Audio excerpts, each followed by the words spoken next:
Le titre de ce livre, c'est L'Église glorieuse, l'Église glorieuse.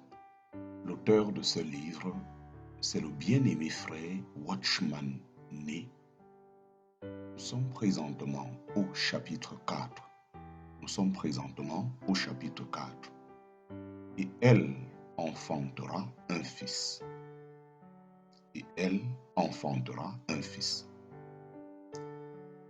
Nous avons déjà vu la femme dans Genèse chapitre 2 et comment elle évoque l'homme que Dieu, dans sa volonté éternelle, désire obtenir pour glorifier son nom.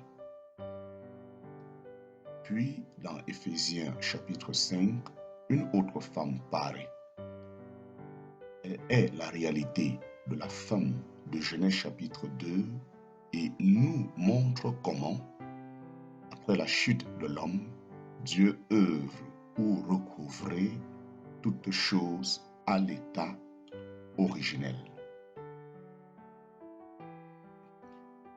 Examinons maintenant une autre femme, celle d'Apocalypse chapitre 12, et considérons son rapport avec la femme de Genèse chapitre 2.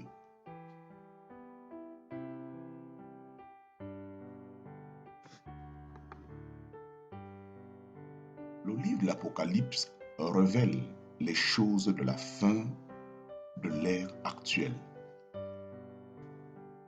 Il contient 22 chapitres, mais à la fin du chapitre 11, tout est déjà terminé.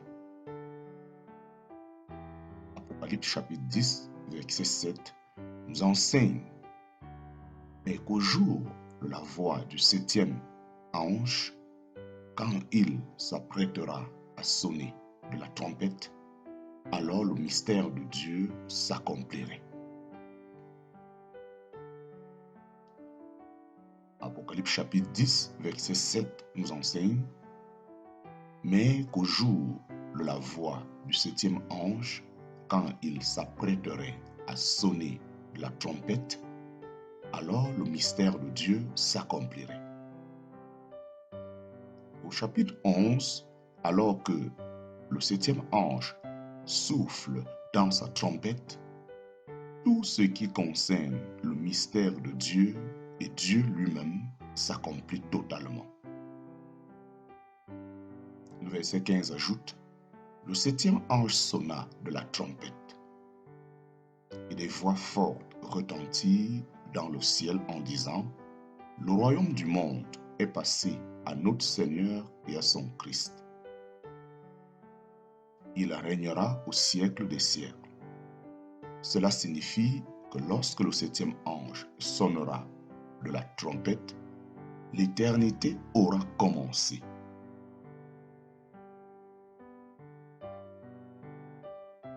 Le millénium, les nouveaux cieux et la nouvelle terre et tout ce qui concerne l'éternité sont impliqués dans ce verset.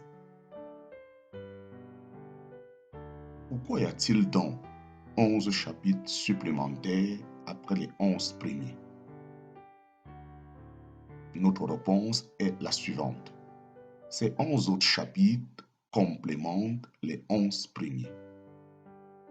Au chapitre 12, nous voyons comment le royaume de ce monde deviendra le royaume de notre Seigneur et de son Christ, et comment Dieu fera régner son Fils au siècle des siècles.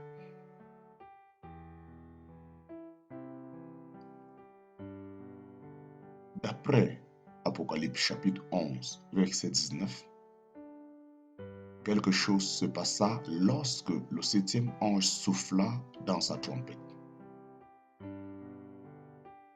Le temple de Dieu dans le ciel fut ouvert et l'arche de son alliance apparut dans son temple.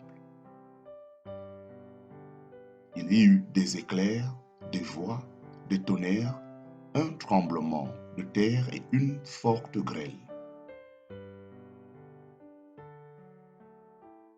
Le livre de l'Apocalypse comprend de nombreuses visions, mais 2 visions centrales servent de base à toutes les autres. La première est la vision du trône, Apocalypse chapitre 4, verset 2.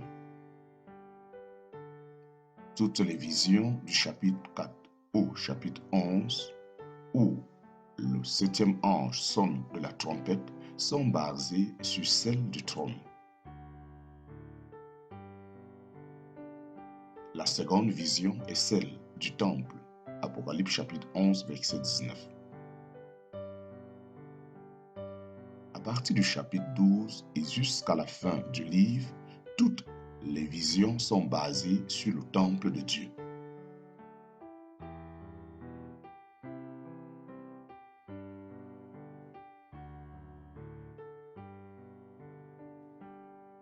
Dans le chapitre 4, Jean reçoit une vision du trône de Dieu, entouré d'un arc-en-ciel.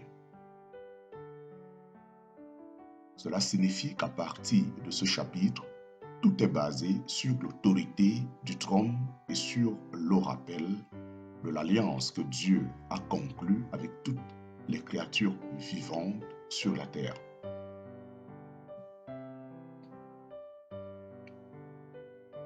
L'arc-en-ciel est le signe de l'alliance que Dieu fit avec toutes les créatures vivantes. Aujourd'hui, il nous est impossible de voir un arc-en-ciel complet. Nous n'en voyons que tout au plus que la moitié. Dans un arc-en-ciel, en tout, mais un arc-en-ciel entoure complètement le trône. C'est un cercle complet que rien n'interrompt. Dieu est fidèle, il se souviendra de son alliance et la respectera. Dieu se souviendra de son alliance avec toute créature vivante sur la terre. Dieu doit respecter son alliance dans tout ce qu'il désire entreprendre concernant l'homme.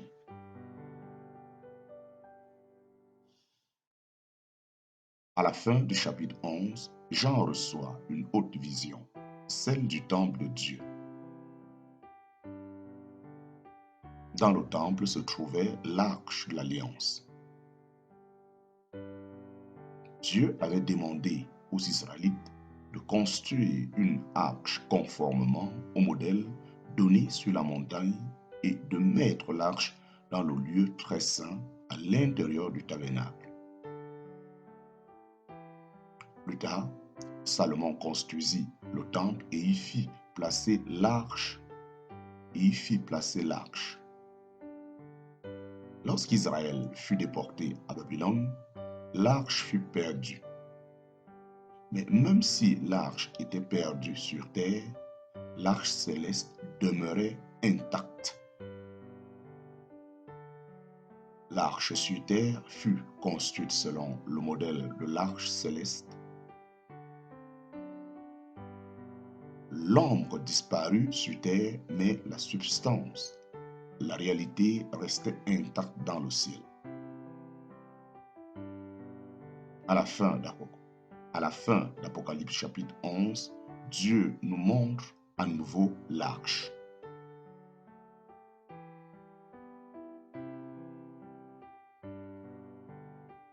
Qu'est-ce que l'arche? L'arche est l'expression de Dieu lui-même. Elle représente la fidélité dont Dieu doit faire preuve envers lui-même. Le trône est l'endroit où Dieu exerce son autorité et le temple est le lieu d'où Dieu demeure.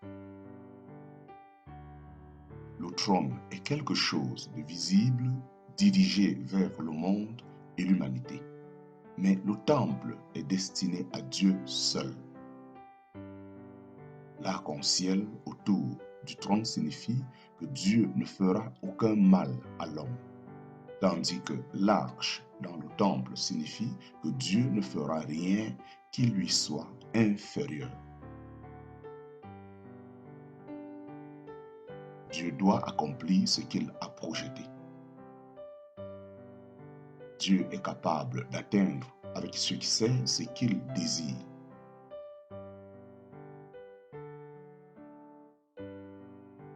L'arche n'était pas seulement destinée à l'homme, mais aussi à Dieu lui-même. Dieu ne peut se régner lui-même. Il ne peut se contredire. Dans l'éternité, Dieu a décidé d'obtenir un peuple glorifié et il a déterminé que le royaume de ce monde deviendra le royaume de notre Seigneur et de son Christ.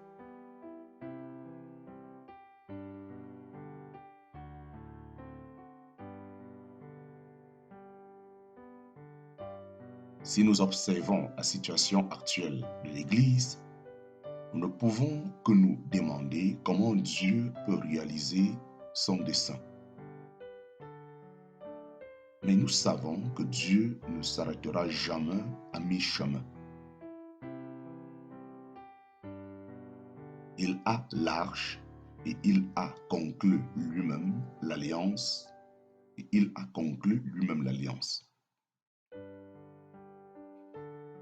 Le Dieu juste ne peut être injuste envers l'homme et moins encore envers lui-même. L'homme ne fait jamais rien pour se contredire, car chaque individu a son propre caractère. Dieu non plus ne saurait se régner dans son œuvre du fait de son propre caractère. Lorsque Dieu nous révéla l'arche, il nous déclara qu'il devrait mener à bien tout ce qu'il souhaitait accomplir.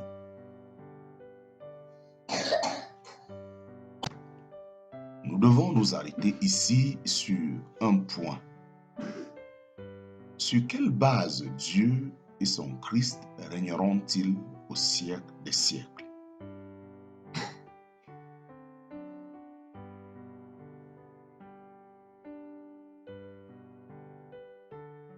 Sur quelle base Dieu et son Christ régneront-ils au siècle des siècles? Sur quoi Dieu se basera-t-il pour que le royaume de ce monde devienne le royaume de notre Seigneur et de son Christ? Son caractère constitue cette base. Dieu accomplira toutes ces choses à cause de son propre caractère. Rien ne l'arrêtera. Rien ne l'arrêtera. Nous devons apprendre ceci. Ce qui prend source en Dieu ne sera jamais altéré. L'arche est intacte et représente Dieu lui-même et son alliance.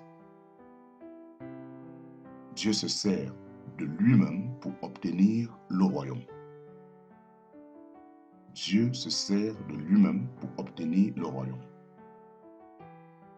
Nous remercions Dieu car à partir du chapitre 12 et jusqu'à la fin du livre, nous voyons comment Dieu accomplira ce qu'il a projeté dans l'éternité par sa propre fidélité.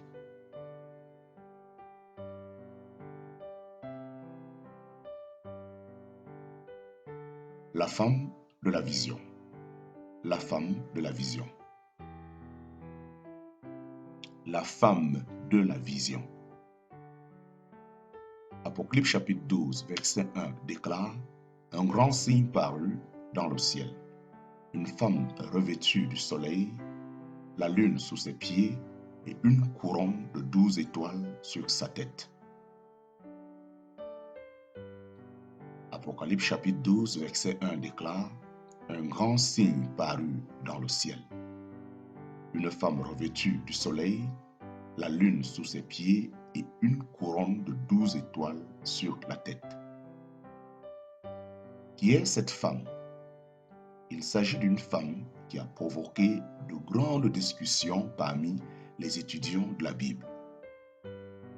Certains ont affirmé que c'est Marie, la mère du Seigneur Jésus, D'autres ont soutenu qu'elle représente la nation d'Israël.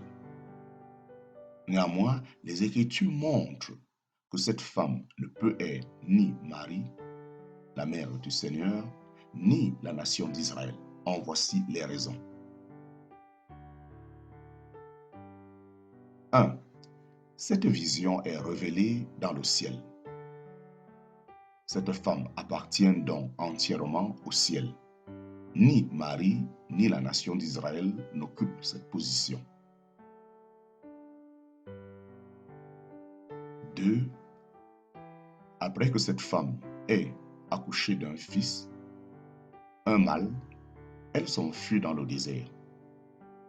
Si nous comparons cette femme à la nation d'Israël, le fils à Christ et l'enfant mâle enlevé à l'ascension de Christ, cela ne correspond pas aux faits réels. Bien que la nation d'Israël fût disséminée, sa fuite dans le désert ne fut pas le résultat de l'ascension de Christ. Au moment de l'ascension, Israël avait été dispersé depuis longtemps et n'était plus une nation. Mais nous voyons ici que la femme fuit dans le désert après que le Fils a été enlevé vers Dieu. La nation d'Israël a disparu longtemps avant l'ascension de Christ. Il est donc impossible que cette femme fasse référence à la nation d'Israël et encore moins à Marie.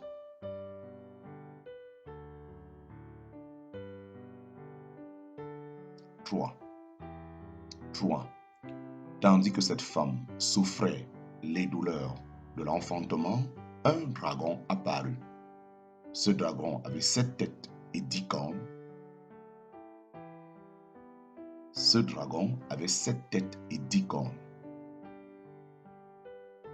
Le chapitre 17 nous informe que ces 7 têtes représentent 7 rois. 5 étaient tombés, un existe encore et le dernier n'était pas encore venu. Les 10 cornes sont les 10 rois qui n'ont pas encore de royaume, mais qui s'élèveront plus tard. Nous savons que ces événements historiques ne sont pas survenus avant l'ascension de Christ. Par conséquent, cette femme et ce fils doivent faire allusion à des choses futures.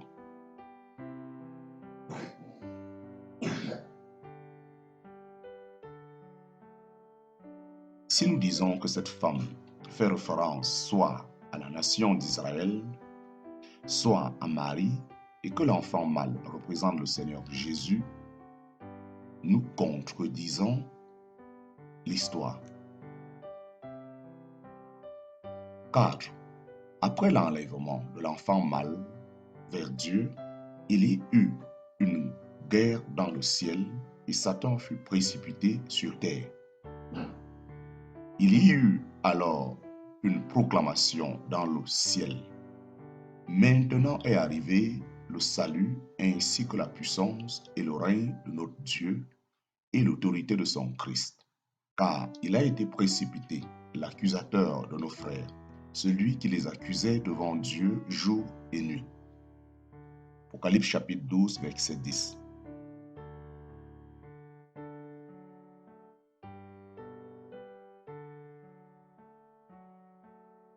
Maintenant est arrivé le salut, ainsi que la puissance et le règne de notre Dieu et l'autorité de son Christ. Car il a été précipité l'accusateur de nos frères, celui qui les accusait devant notre Dieu jour et nuit. Apocalypse chapitre 12, verset 10. Nous savons que cela ne s'est pas encore accompli. Éphésiens chapitre 6 nous enseigne que l'Église sur terre doit encore lutter contre les principautés, les autorités et les forces spirituelles du mal dans les lieux célestes. Satan est encore présent. Cette portion des Écritures ne s'étant pas encore réalisée, il est impossible qu'elle fasse référence à l'épouse de Jésus, qu'elle fait référence à l'époque de Jésus.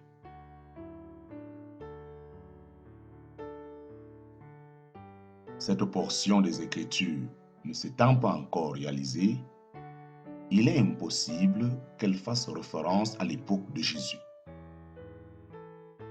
5. Lorsque le dragon fut précipité sur terre, il persécuta la femme qui enfanta l'enfant mâle. Beaucoup y voient la confirmation que cette femme est Marie. Après que Marie ait accouché du Seigneur Jésus, elle fuit effectivement en Égypte. Néanmoins, cela ne fit pas. Elle ne fit pas cela lors de l'ascension du Christ.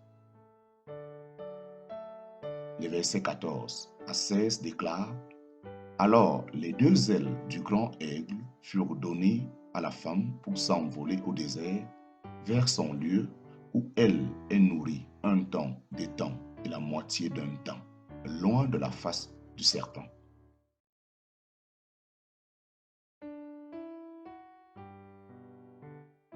De sa gueule, le serpent lança de l'eau comme un fleuve derrière la femme afin de la faire entraîner par le fleuve. Mais la terre secourut la femme. Elle ouvrit sa bouche et engloutit le fleuve que le dragon avait lancé de sa gueule.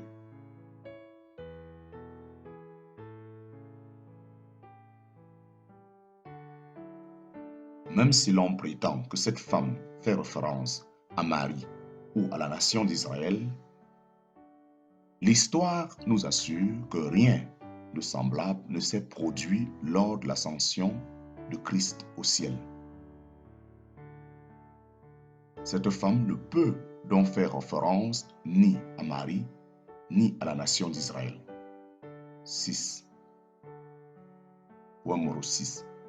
Voici une autre preuve. Le verset 17 déclare: Le dragon fut irrité contre la femme et il s'en alla faire la guerre au reste de sa descendance ou sa postérité, à ceux qui gardent les commandements de Dieu et qui obtiennent le témoignage de Jésus. Après l'enlèvement vers le trône de l'enfant mâle, né de la femme, le reste de sa descendance est encore sur terre. Cette femme ne peut être Marie.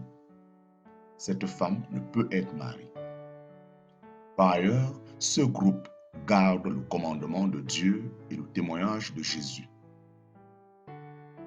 Il est correct de dire que la nation d'Israël gardait les commandements de Dieu, mais dire que la nation d'Israël retenait le témoignage de Jésus confondrait l'Ancien Testament et le Nouveau Testament. En conclusion, il est impossible que cette femme soit Marie ou la nation d'Israël. Qui est donc cette femme? L'Ancien Testament montre qu'une seule femme rencontra le serpent. Ève, dans Genèse chapitre 3. Dans le Nouveau Testament, une seule femme aussi rencontre le serpent. Nous voyons là la concordance et la corrélation des Écritures, le début et la fin. D'ailleurs, Dieu précise bien que le grand dragon est le serpent ancien. Cela signifie qu'il fait allusion au serpent mentionné auparavant. Dieu signale clairement qu'il s'agit du seul et unique serpent ancien. Remarquons l'importance de l'article le serpent ancien. Par conséquent, la femme mentionnée dans ce verset doit être la même que celle-là. Le soleil, la lune, les étoiles de Genèse au chapitre 1 sont mentionnés dans Apocalypse chapitre 12 selon le même principe. Le serpent qui se trouvait dans Genèse chapitre 3 est présent ici. La descendance de la femme est mentionnée dans Genèse chapitre 3 et également ici. D'autre part, les douleurs de l'accouchement apparaissent aussi bien dans Genèse chapitre 3 qu'ici. Si nous associons ces deux parties des Écritures, nous pourrions certainement voir que la femme d'Apocalypse chapitre 12 est la femme que Dieu a conçue dans son dessein éternel. Tout ce qui lui arrivera à la fin des temps est clairement énoncé ici. La femme de Genèse chapitre 2 évoque le dessein éternel de Dieu. La femme d'Éphésiens chapitre 5 évoque la position et l'avenir de l'Église. Et la femme d'Apocalypse chapitre 12 révèle les choses qui surviendront à la fin des temps. Des choses qui surviendront à la fin des temps. La femme de Genèse chapitre 2 évoque le dessein éternel de Dieu. La femme d'Éphésiens chapitre 5 évoque la position et l'avenir de l'Église. Et la femme d'Apocalypse chapitre 12 révèle les choses qui surviendront à la fin des temps. À part ces trois femmes, une quatrième nous montre les choses de l'éternité.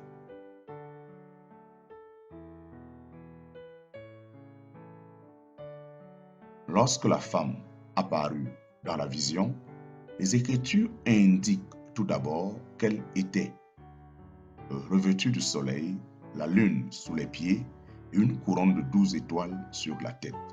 Apocalypse chapitre 12, verset 1.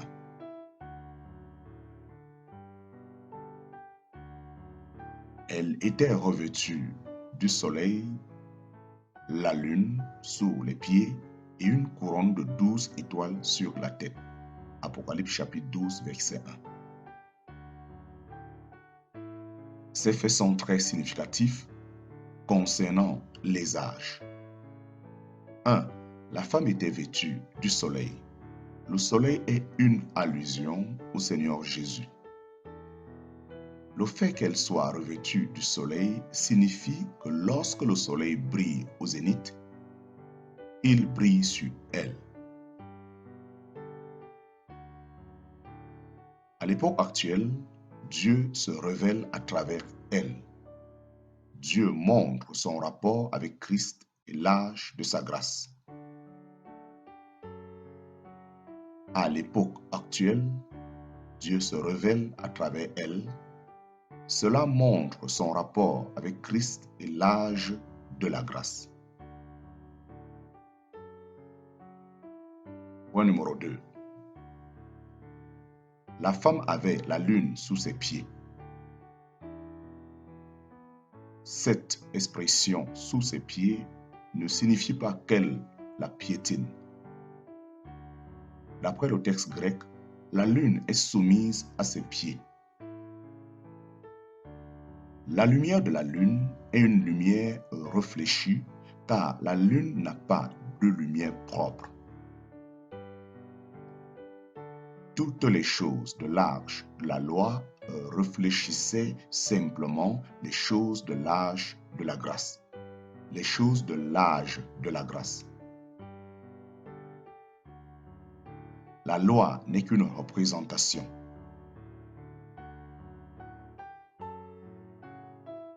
Le temple et l'arche. Le temple et l'arche étaient des représentations. L'encens, le pain du lieu saint et les sacrifices offerts par les sacrificateurs étaient tous des représentations tout comme le sang des brebis et des bœufs